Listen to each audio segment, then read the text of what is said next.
talked about how, you didn't realize maybe how big everything was going to be here when it comes to college football, and that you, off the field, you like to sort of kind of remove yourself a little bit from the game, focus on other things. What are like some of those hobbies or other interests that kind of keep you going? Honestly, like video games, TV.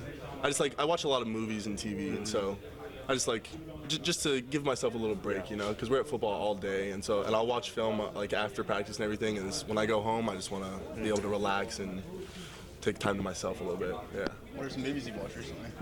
Recently, I watched. I rewatched Coraline. It's Halloween, Yeah. classic movie.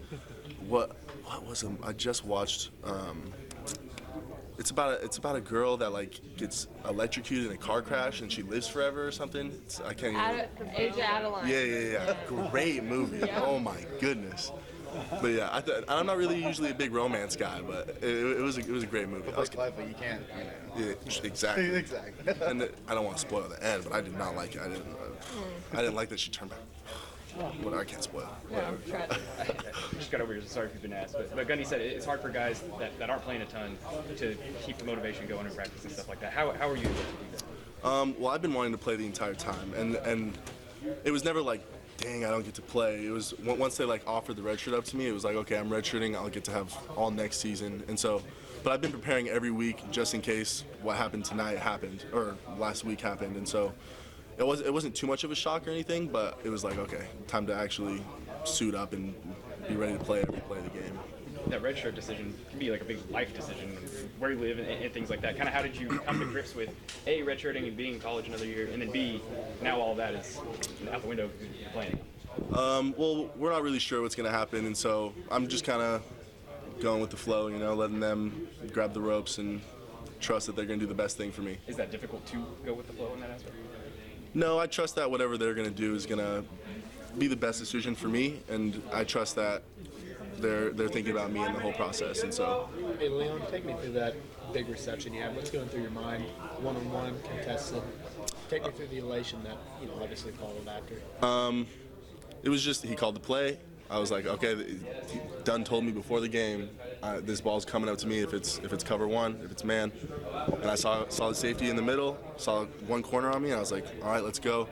And then once that ball's up, you're not really thinking, it's just, there's the ball, I need to catch that ball. And so it's just, and then I got up and heard the fans and everything. It was incredible. It was honestly a lot of fun. Any nerves out there today? Well, of course you're going to get a little nervous before games, but as soon as that first snap happens, nerves just kind of go away. And so I wasn't really, after that first snap, after kickoff, honestly, everything was good, playing football. Pretty sure the rest of your opponents on the schedule probably know that Ollie is someone that they're going to try to stop, so therefore that leaves time for you out there. What is this? 150? Oh my God, I'm on 5 receptions? He's a team player, huh? He is a team player. I love that guy. So back to you. Just like you said, 3 out of the 4 receivers starting receivers are out. That leaves you coming in. Just how does that feel?